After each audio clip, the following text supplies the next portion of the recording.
ATM， 大家好，我是未来银行行长胡光，我是乡里 Sandra， 是我们未来银行有很多现金，各位用智慧来提款。好，今天是儿童医学研讨会欢迎各位都是儿童科的医师。首先介绍的是巫汉蒙，你好，医师您好，长庚大学医学系儿科医师啊，对，最近要注意些什么？最近就是肠病毒大流行啊，所以很多地方都在停课，爸妈真的觉得很心碎，很崩溃。对，那因为肠病毒就是大概都是夏天会在流行，那今年就是 COVID-19 之后，其实已经流行了好一阵子了，所以会建议爸妈就是小孩在家里都要好好的勤洗手，因为酒精无法把肠病毒杀死，因为肠病毒它有一个外套膜的构造，所以它那个酒精无法杀死，所以要透过肥皂或是一些次氯酸水去做消毒的动作。好，接下来介绍王伟丽，你好，王医师您好，高雄医学大学医学系儿科诊所的院长。今天刚刚已经肠病毒有人讲，你有要注意什么？家长常问的问题，除了这个传染病之外，另外一个就是小孩长高的问题。对啊，那小孩长不高是家长非常担心，在我们门诊常遇到。那我今天跟大家分享，因为大家常听到的都是有4个最重要，但大家通常都只记得前3个。第一个就是要睡眠要充足嘛，第二个就是营养要均衡啊，第3个就是要运动，这个大家可能都知道。可是有第4点，其实在最近有很多研究出来，但很多家长忽略了。其实适度的饥饿对小孩的生长其实是有帮助的。对，因为我们会想到就喂他一下，想要让他吃得更多，会长得更好。其实不然，因为我们的生长激素呢，其实在血糖高的时候，它分泌是比较少的。所以我们应该是说，平常要吃的足够，但要生长的时候，还是要让生长激素分泌。所以有研究告诉我们说，其实像小朋友很喜欢喝的这个珍奶啊，或一些含糖饮料啊，1天1杯可以让你的生长激素压抑分泌的时间少4到8个小时。哇塞，对，所以其实给小朋友吃太多的甜食，对于这个不是只有情绪会影响，其实连这个身高，大家最重视的身高都可能会有影响。所以适度的饥饿，也就是说正餐好好吃，但是零食最好是不要乱吃。还好我们已经不会再长高了，因为刚才点了一杯，不好意思。来，接下来这个陈慕容，你好，陈医师您好，中国医药大学西医学系儿科诊所的院长。对，你今天要提小孩要注重哪些？其实我们自己在诊所平常看的都是感冒了，但是很多爸爸妈妈对于健康促进都要问，尤其最近大家都会开学就会问说，那近视怎么办？我都要强调一件事情我们古早年代爸爸妈妈都跟你说不要看电视哦，看电视容易近视。而这2、3年的观念，或者说这几年的观念已经不大一样了。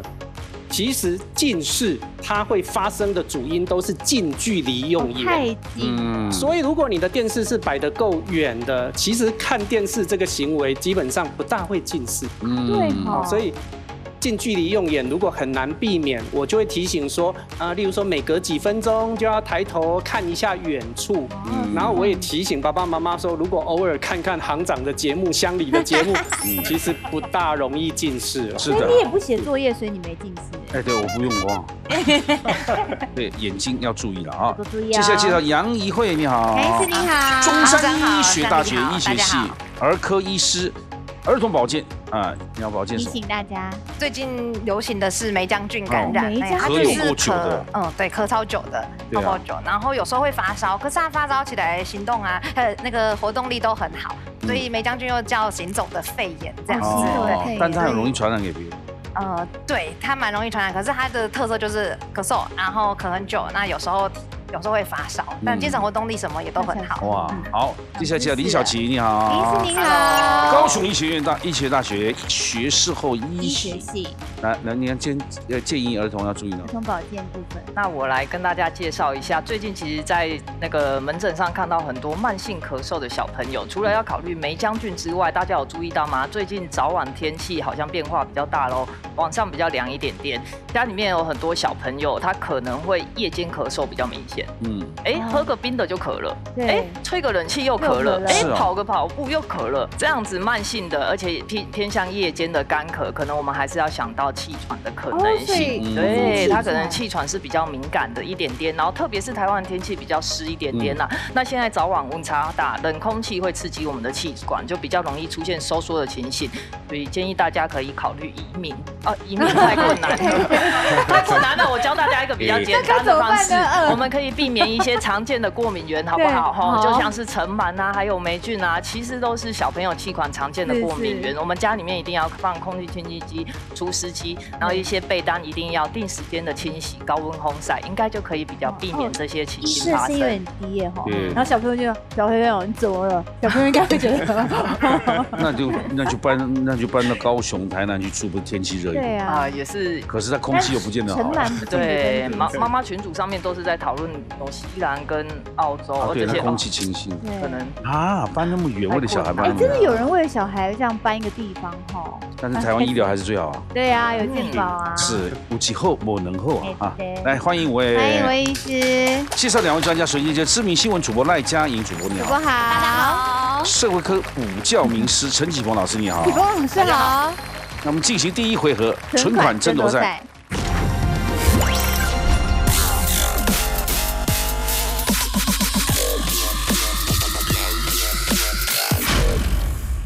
请向你讲规则。好，这回合呢，银行金库准备了6万元，抢答之后轮流作答，每答对一个答案是3000元的奖金。那6万元要抢完为止，或是2个题目轮完为止。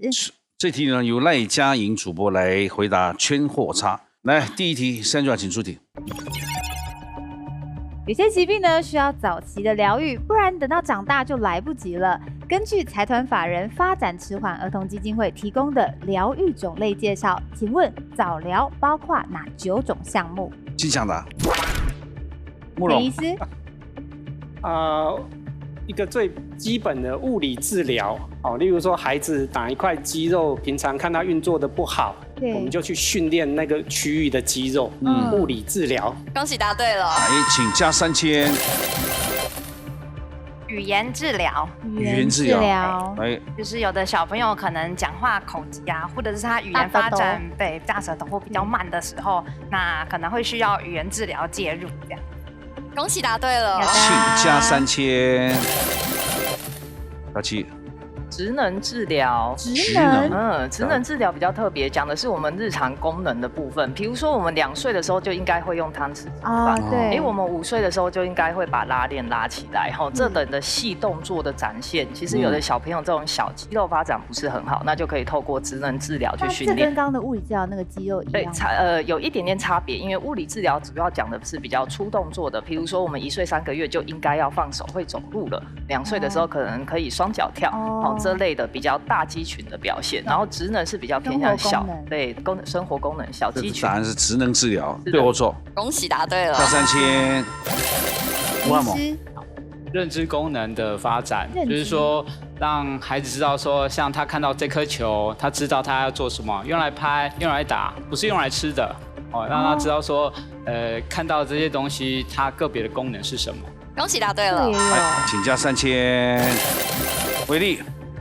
音乐治疗，在那个很多研究都有发现，就是用音乐可以改善这个小朋友，尤其是一些情绪上的问题的小朋友。对，在某些音乐环境，像以前有一阵子很流行，就研究莫扎特的音乐，对，它确实有一些这个情绪上的帮忙。那各种音乐都可以啦，就是说在现在的这个音乐治疗的构成越来越多种，所以音乐治疗也是现在早疗的其中一个项目。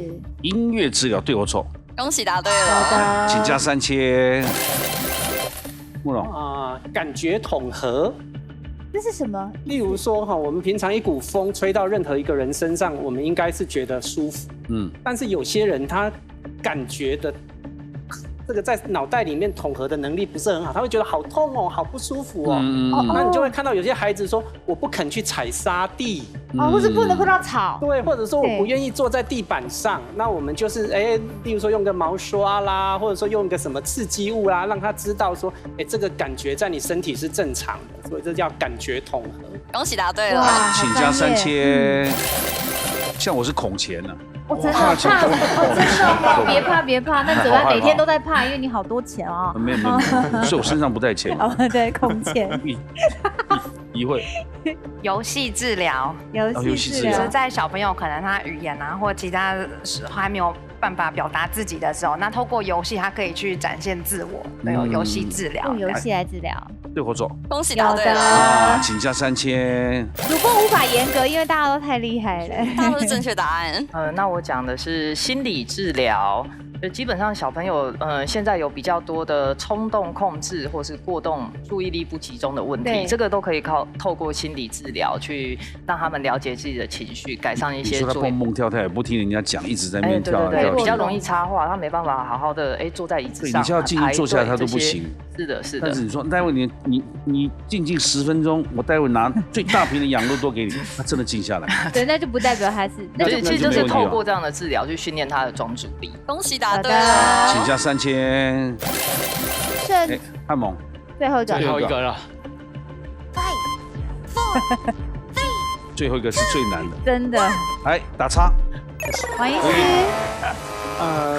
刚刚说除了音乐可以这个改善之外，还有一个就是我们现在叫做艺术治疗，画画那些。对，以前是美术，但是现在后来再加上一些粘土啊，就是一些雕塑，就是因为有些小朋友真的在语言很难沟通。那以前看很多电影也知道，我们从小朋友的画画里面可以看到他的，可以知道他很多心里的事情。那也可以鼓励他在还没办法表达之前，先用一些画画的创作的部分来增加他这些功能性。所以另外一个就是艺术治疗。对火手，恭喜答对了，加3000。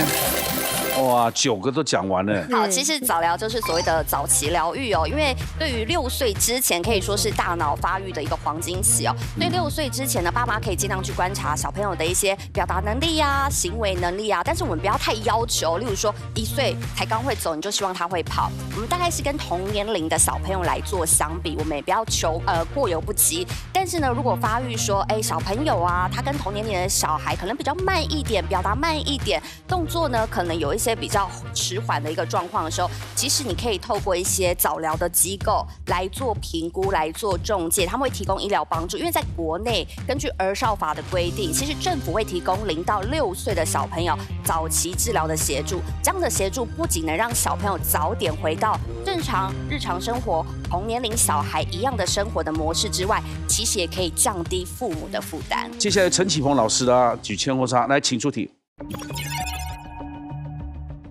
人类长期对抗病毒，请问从古至今有哪些病毒曾经蔓延全世界，造成许多人的死亡？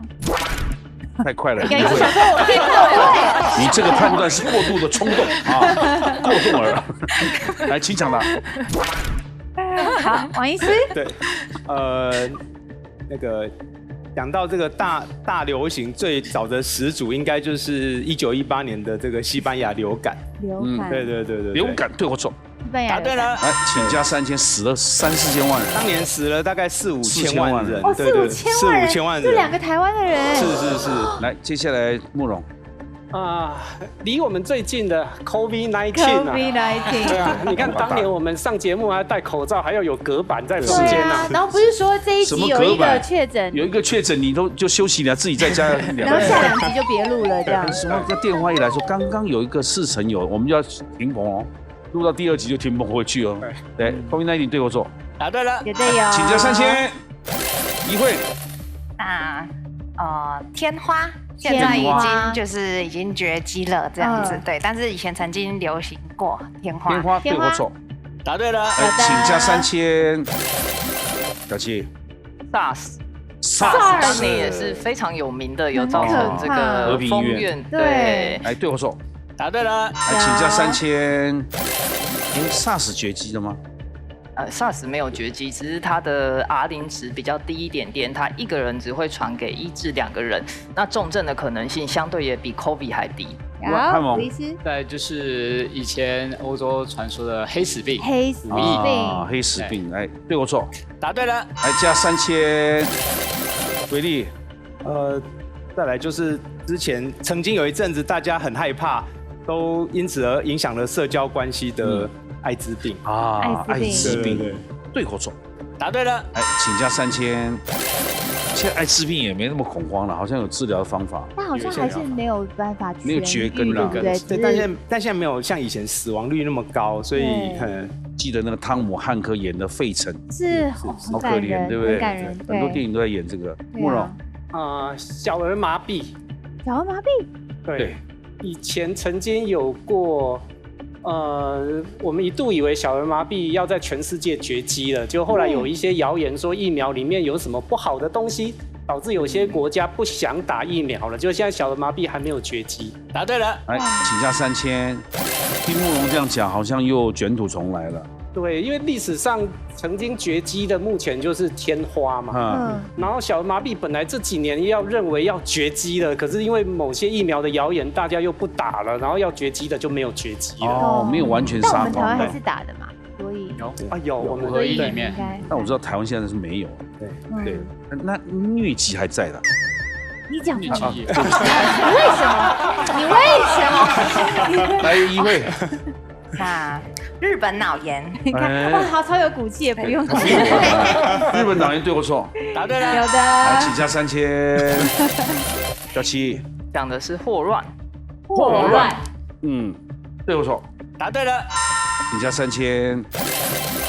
这个是我们能听很久的名。对，霍乱会是什么症状啊？会是什么症状？它基本上是霍乱弧菌造成的，通常还是粪口传染，就是类似肠胃炎这样子啦。那它就会造成很严重的脱水，甚至死亡这样子。那一般还是发生在卫生环境比较差的国家，水源不干净的国家。比如说那非洲啊，或印度啊。你说粪口传染，意思就是说粪口传染的意思，对，其实就是手碰到这个病毒带进去、吃进去之后，就会得到传染。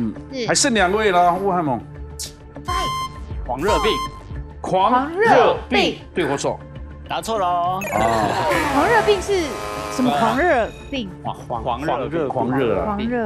不对的原因是因为它并没有大规模的在世界上流行，而且它所造成的疫情也相对其他疾病来讲要稍微低一些。王医师。你就借重行长的智慧。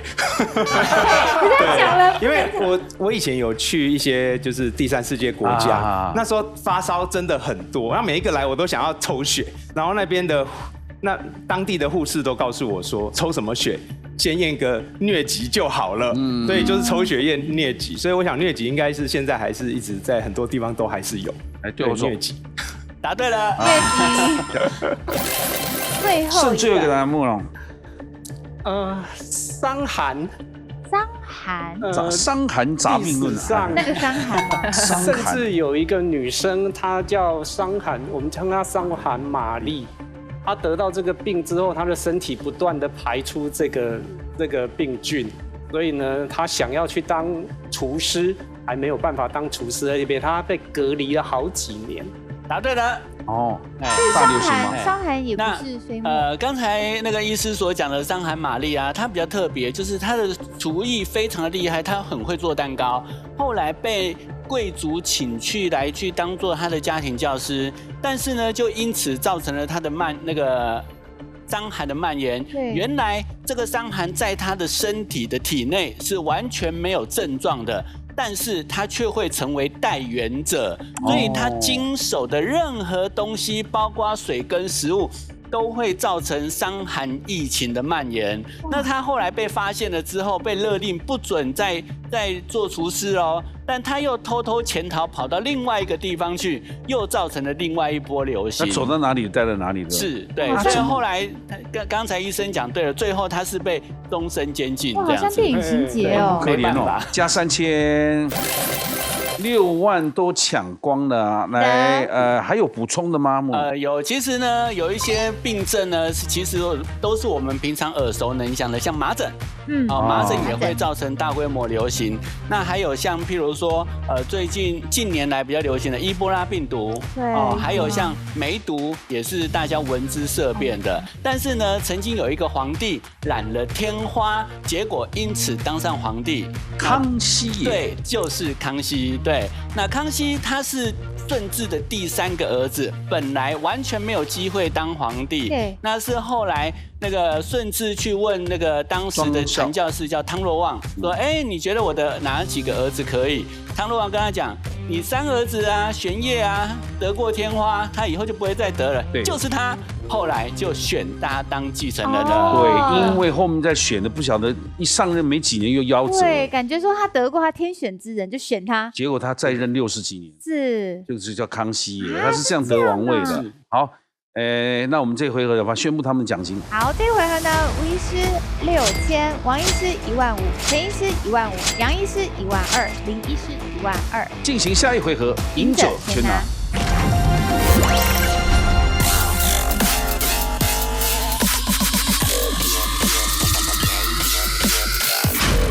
赢者全拿，Sandra，请讲规则。好，这一回合呢，同时作答 A、B 2个选项，答对累积奖金，1个人代表1000，答错的话，此轮就淘汰。那奖金会一直累积嘛？那每一轮最后留下的那位，可以把累积的金额全部灌给自己哦。进行3轮，第1轮请出题。小孩遇到打针好害怕，请问家长要怎么跟小孩说明，可以让小孩比较不害怕打针 ？A. 打针不会痛 ，B. 痛一下就好，请作答。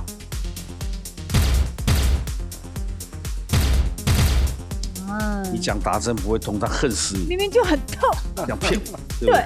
还痛一下就好，痛一下好。对。而且小孩常常是针下去之后没声音，针拔起来才开始。有很多影片这样。对啊，好像打针都不会痛，他觉得为什么针打进去，后来后知后觉的。来，慕容解释。打针这个行为真的是会痛的，但是爸爸妈妈总是跟他说打针不会痛，他以后就不信任爸爸妈妈。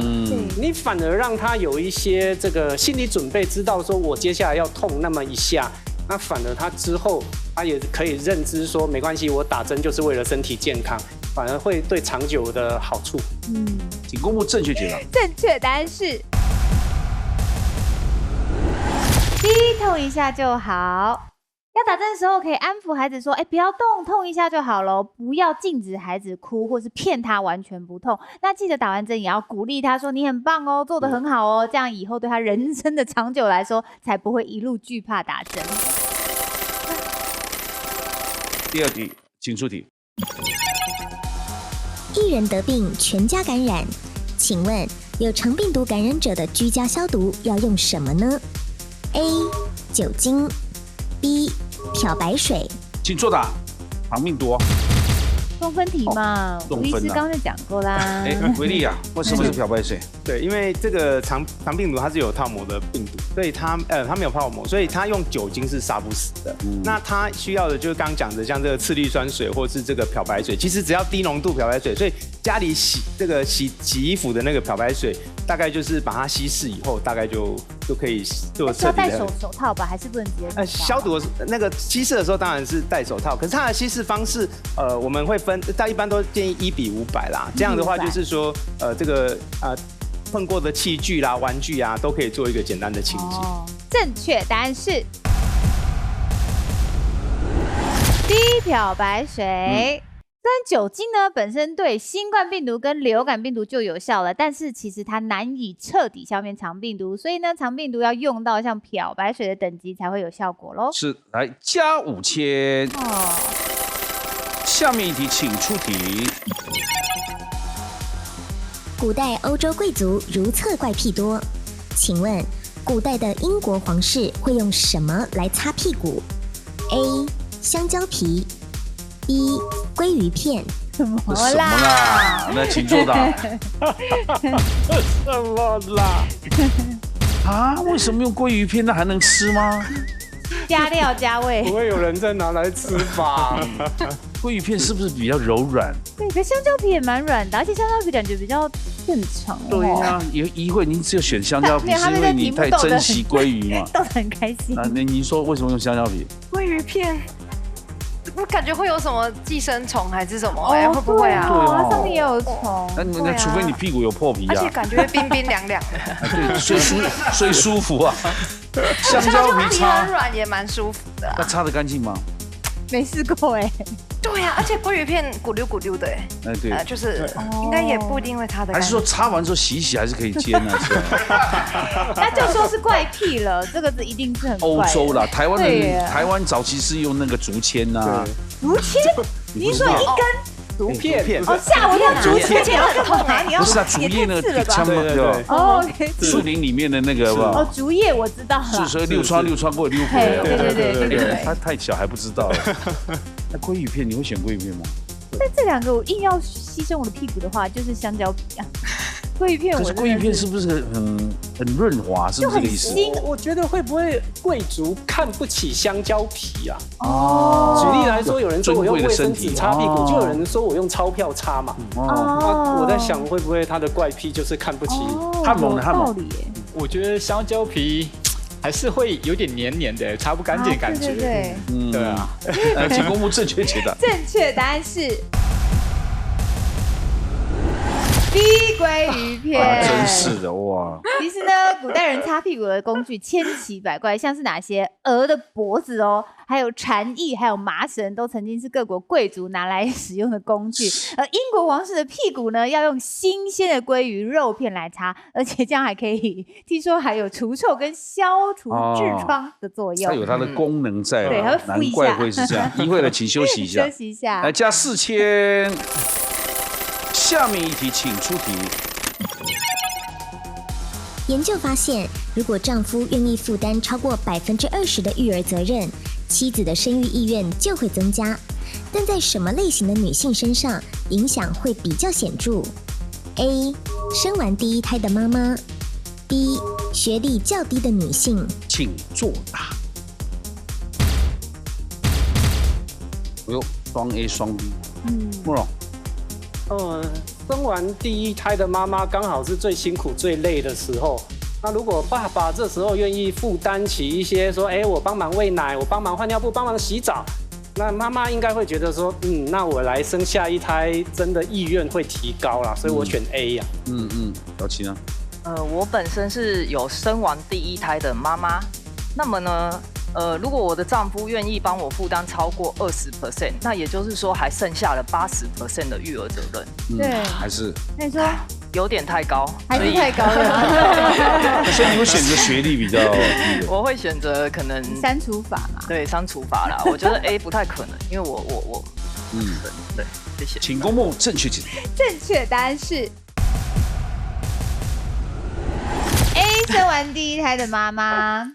其实有个研究哦，中研院指出啊，如果老公啊愿意增加家务的总时数哦，会让老婆比较愿意再继续生。但是其实有3个关键因素。首先呢，你老公愿意分担的是照顾子女哦，不是说我照顾子女，然后你去做其他家务、洗衣服那些，不是，是你要一起帮忙照顾子女。然后再来呢，这个影响主要是一个孩子的妈妈，她看到老公怎么对这个孩子。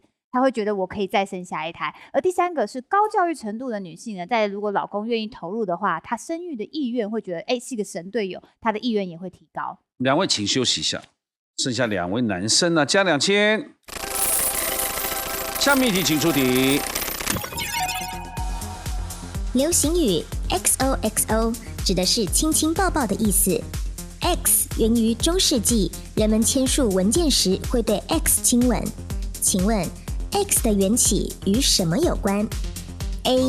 基督宗教 B. 皇室制度。请作答。基督宗教有关系？你说亲吻是吗？对，这个宗教在中世纪，我觉得对人类的生活影响还蛮大的，然后所以很多战争都因为宗教而引起。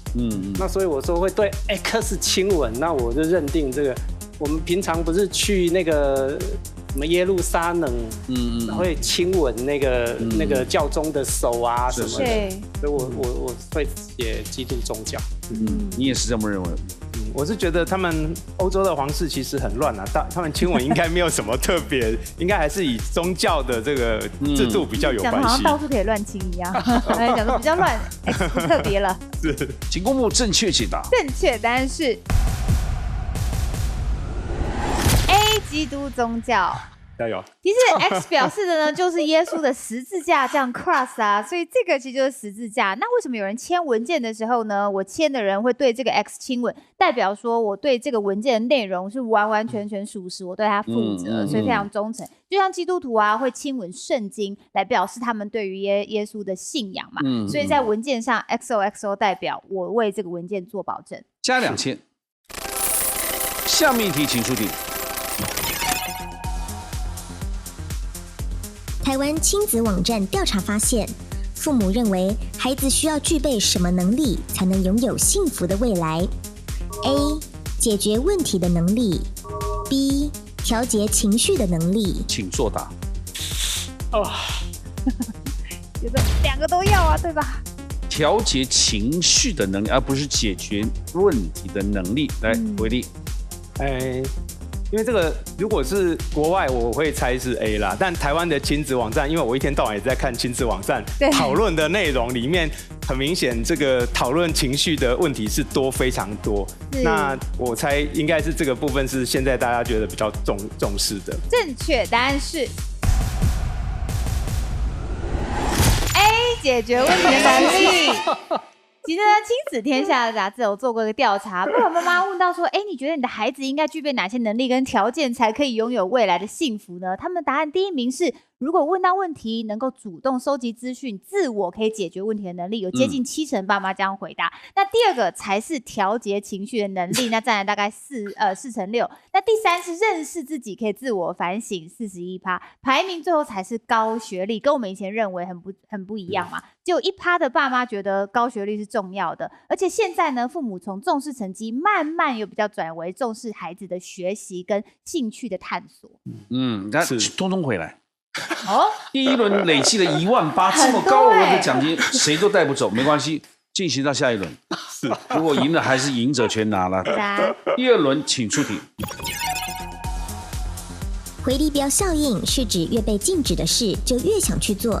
请问，父母在跟孩子沟通的时候，要如何避免回力镖效应 ？A. 要以身作则 ；B. 不能有太多限制。请作答。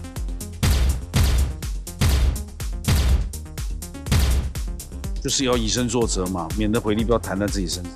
对，他们的选择是这样。对呀，因为感觉就是爸爸妈妈越说不要，小朋友他们就会越想要去做。那为什么不是选 B？对呀，不要限制他们。因为你限制很多，可能有时候打到自己。但我觉得，如果是 A， 你直接做给他看，就是比较积极主动。我觉得啦，就是跟 B 就是有点像是你只是在一直守着，不要让它发生。但 A 感觉，他看你这样子去做，那你做给他看，他就会想要模仿，因为他们有一部分也很想要模仿。可是父母一张张也做错事啊。对啊。一直骂，脏话就骂，小孩也跟着会。你怎么会？爸爸讲的。你18岁才能骂。请公布正确解答。正确答案是 B， 不能有太多的限制。因为你限制很多，就有可能打到自己的。没错，因为回力镖的意思就是说，越叫你做，你就越不想做；越叫你不准去，你就越想去。这其实不止小孩，这是人的自然反应。因为我们会觉得说，我去做那个你不让我做的事情，我就是找回自由。他们以为觉得这样子反叛就是自由的象征，所以小朋友会误解。所以会比较难教他们。事实上呢，他有一些方法，就变沟通的时候用沟通的，不要用命令式的。你要解释给他听，说为什么这样做是不好的，才能避免回力镖效应。所以跟以身作则，不是一直限制他这个不能做，那个不能做。没错。来，第2轮也没有，还是继续累积到第3轮。真的赢者全拿了。第3轮一定要输赢了啊！第3轮的第1题，请出题。玩水也要注意安全。请问，购买儿童泳衣应该要买什么颜色呢？A. 白色 B. 红色。请作答。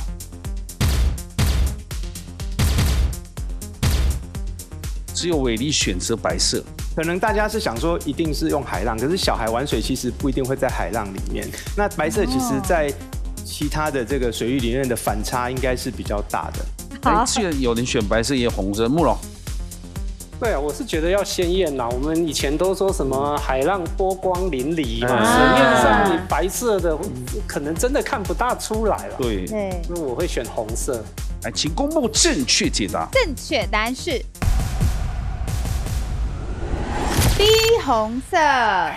这采专家呢表示，有3个颜色的泳衣在水里面特别难看清，哪3个呢？蓝色、白色跟灰色，因为这3个颜色其实缺乏对比度，还有他们在海中那个轮廓的破坏，所以导致说如果 baby 啊或者小孩子发生了什么意外的时候不容易察觉，所以我们帮小孩子挑泳衣要挑鲜艳的颜色比较好。对啊，你浮浮沉沉还有时间救命，你看红的在那边，那人对，白的那个到底什么？那你可能水母吧，可能是尿布，你快淹死，傻眼该救。是，来加4000，今天奖金很高哦，2万2哦，到谁都很肥哦哈。来，下面一题请出题。过敏鼻塞真的好痛苦，请问做下列哪件事竟然可以缓解鼻塞 ？A. 腋下夹保特瓶 B. 单脚蹬地跳。请作答。奇怪，大家都在那边夹呀跳的，太奇怪了吧？香蕉油。满地开花21。好。慕容。单脚蹬地跳。右边鼻塞就往左边侧躺，那鼻塞就会改善。那我是讲睡觉的时候，然后也因此我把它延伸到蹬地跳这件事。那个是耳朵用水的时候，对，游泳池起来了没有？对，腋下夹保特瓶，乌汉猛。我觉得腋下夹保特瓶可能有一些舒缓淋巴的一些效果吧。我好像之前有看过。这样的，可真的太奇怪，你们不会这样子跟那个病患讲吧？当然，在诊间绝对不会这么说嘛。这个就有点像你滚筒放腋下滚。哦，对，这个概念。瑜伽有这个呀。是。我觉得它可能跟交感跟副交感神经有一点点关系，所以好像是上半身做的动作可能会比较有影响。那单脚跳的话，因为我本身也是一个鼻塞的过敏儿，好像没什么。没有这样做过。仪慧的。我刚才自己试了一下，我也是对实测，我也是感觉腋下夹保特瓶比较有感觉，单脚跳就对啊，像进水一样，对，所以我选了 A。请公布正确解答。正确答案是 A， 腋下夹保特瓶。BOK 是指出腋下的交感神经跟鼻子是相通的所以呢，透过夹紧腋下就可以刺激鼻子的交感神经。那血管收缩之后，你本来肿胀的这个鼻甲就会稍微缩小，你的鼻塞就会舒缓啦。不过要注意的是反方向的，也就是说你腋下交感神经相连到鼻子是左右相反。如果你是右边鼻塞，你就要夹紧左边腋下。夹左边就右边嘛，夹那边就这边嘛。是的，稍作休息加3000，2万5，2万5很高。下面一题，请出题。台语俗谚说：“金扣丁，拗扣银，大汉做胡林。”请问要养出有圆圆后脑勺的宝宝，要注意什么呢 ？A. 使用较软的枕头 ；B. 使用较硬的床垫。请作答。金扣丁，拗扣银嘛，大汉的做胡林呐。做壶铃，打个洞酸，使用较硬的床垫，头是圆的，所以你躺在那边，你会正常的左右摆，这样子对，你反而睡在枕头上面，你反而就固定那个姿势，反而更容易变。以前小孩这么大逼呢，对，阿嬷养不会让你睡，怕你窒息啊。后期当然很多小孩子趴着睡，才会有瓜子脸。对，我们家全部都是趴着睡，但就会龅牙。就要去矫正。那时候很害怕，你趴着睡怕窒息。对。请公布正确解答。正确答案是 B， 使用较硬的床垫。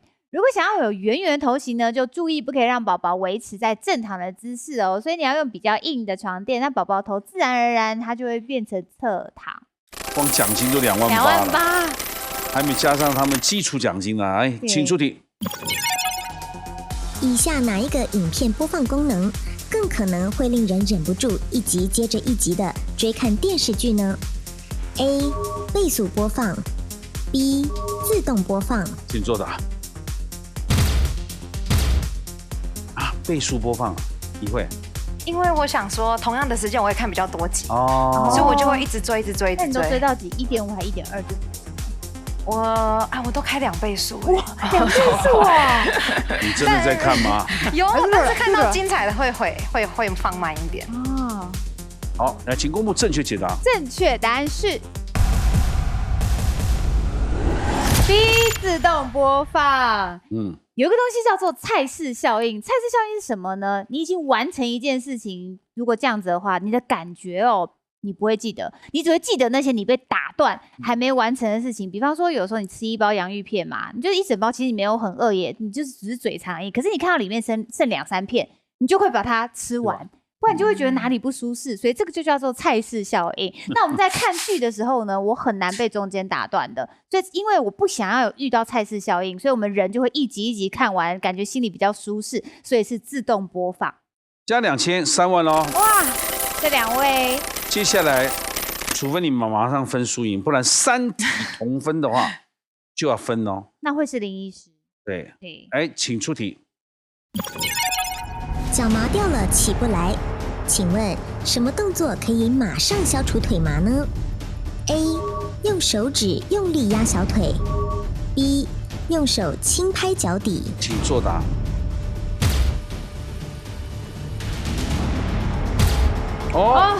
就分胜负了，你看吗？是的，一定有人赢家了。你为什么选择用手轻拍脚底呢？脚麻，拍一下脚底。脚麻的部分应该是属于循环的部分，对，那就是可以透过刺激一下神经，可以稍微舒缓这个部分。但一般会建议的好像是还是用就是稍微拍一拍这样子方式，拍一下脚底就好。对，汉猛，用力按脚腿是让它有痛觉的感觉，其实反而用痛觉来取代麻，我是这么觉得啦。而且轻拍，我觉得我自己麻，我拍都没有什么效果。是，正确答案是 A， 用手指用力压小腿。大家想想看嘛，我们去按摩的时候，所谓的脚麻呢，就是因为你血液循环不良。那我们按摩的时候，是不是按摩师都会用力抓住我们整个小腿，然后压迫再放开？这个原因呢，就是血冲过去，对，就可以改善血液循环。所以消除脚麻，用手轻拍脚底好像不太够还是要有按压的这个过程。对，加1000。3轮下来，累计奖金31000块，请进入乌汉蒙医师的账户上。其他的请回来，谢谢。3轮都比赛完了，来，我们请乡里来宣布他们的奖金。好，最后吴医师37000，王医师15000，陈医师15000，杨医师12000，林医师12000。恭喜乌汉蒙医师获得冠军，进入最终决战 Battle ATM。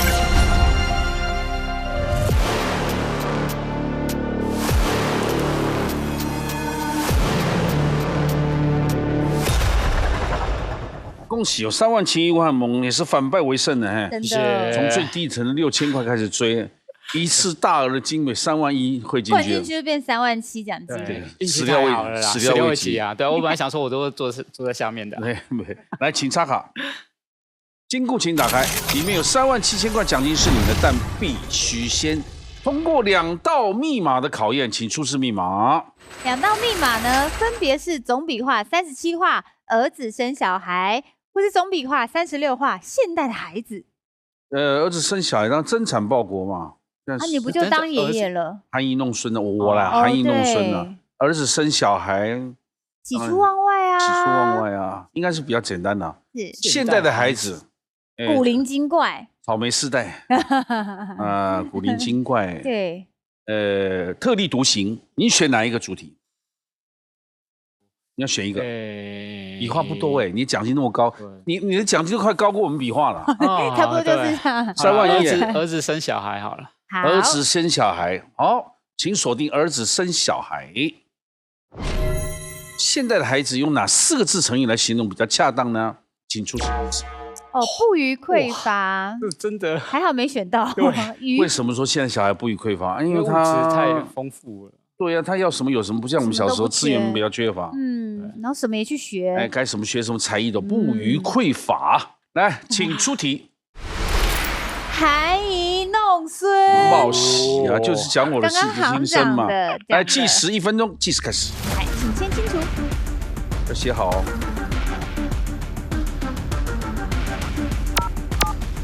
看这个37000又保不住了。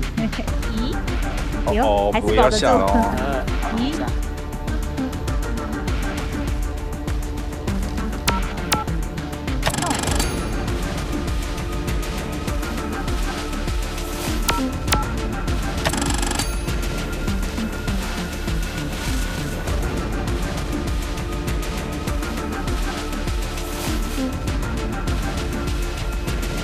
算了。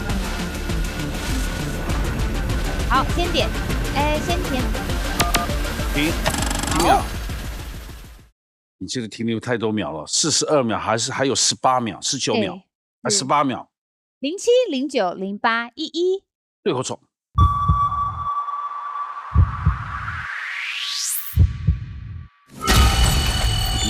哪个字是错的呢？计时还有18秒，计时开始。糟糕了，还拿不走。时间1秒1秒在跑哦。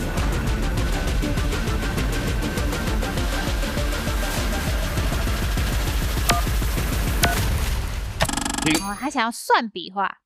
但你前面是对的吗？07、09、08、13。对或错？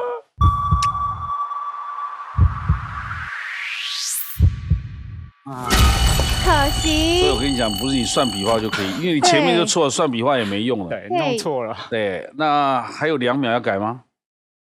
还可以改吗？2秒计时。行长让他写完嘛。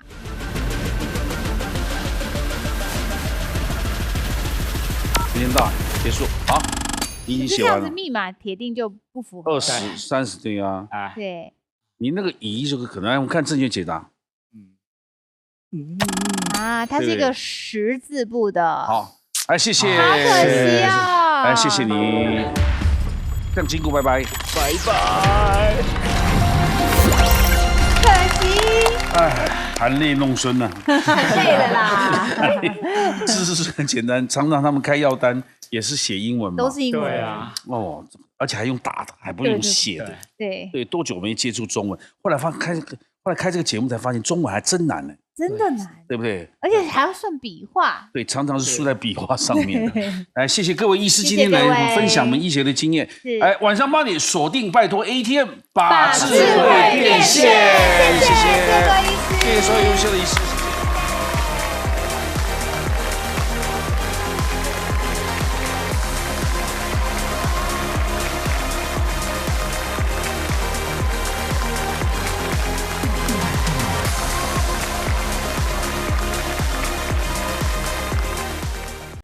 ATM，Who dares to battle？